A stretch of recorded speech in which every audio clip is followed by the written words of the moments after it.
In this video, I'm going to show you how to use the t.test function to perform the computations for a right-tailed test that compares the means of two populations. To start, you need to have a null and an alternative hypothesis.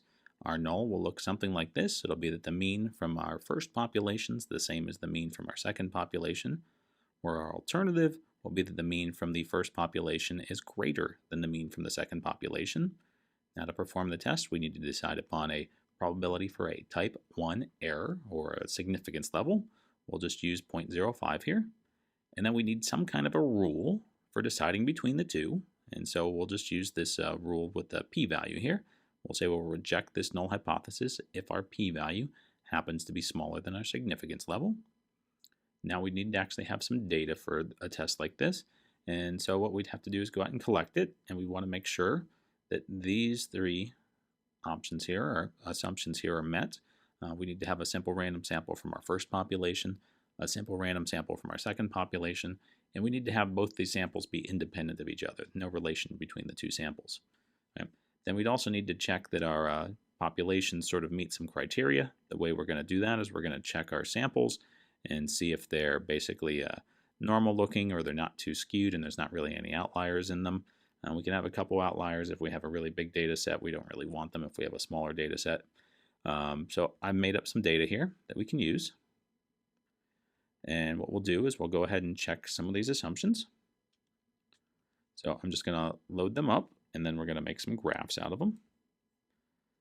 So I'll start here, and we'll notice if I compare the two, I've got two data sets that don't look super skewed. I don't see anything that looks like any outliers. They both have sort of a normalish bit to them. And then I'm going to look at some box plots too, just to sort of get a different perspective on it. And here I'm still looking at, I'm seeing they're kind of symmetric looking, at least in the box plot form. I don't see any outliers sitting and popping up there. So I might think that I'm fine. If this was actually real data, I'd meet the last two assumptions, and hopefully I collected the data properly if this was a real set of samples there. And now what I can do is go ahead and perform the computations. And what I have to ask myself is one thing. Do I have some reason to believe that the variances from these two populations are the same? If I do have some reason to believe that, I will do one thing. If I'm unsure about it, I will do another thing. In either case, I'm still going to use this t.test function. And I just have to tell it what my data is. So I'll tell it my x values are in this samp1 vector, and my y values are in this samp2 vector. Then I need to tell it my alternative. And in this case, I'm using a greater than alternative. So I'll just say greater here. And then I need to tell it, do I have some reason to believe that the variances are the same? It'll change how the computations are done. So if I do have some reason to believe that the variances are the same, I will set this option here, bar.equal, to true. And then I can run that. And what it'll do is it'll do a two-sample t-test. And you'll notice here I'll get my test statistic.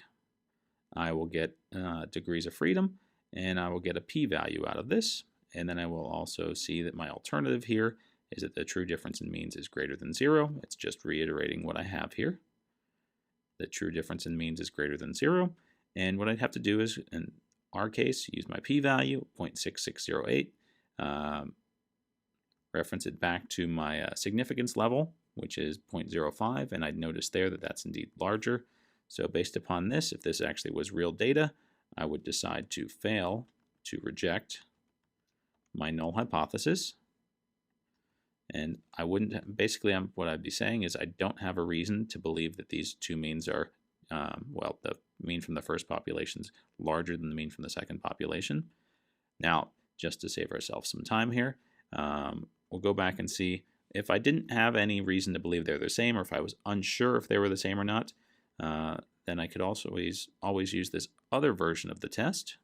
It's doing some slightly different computations, but I'd still type in the same thing almost. I'd just change this bar.equal option to false.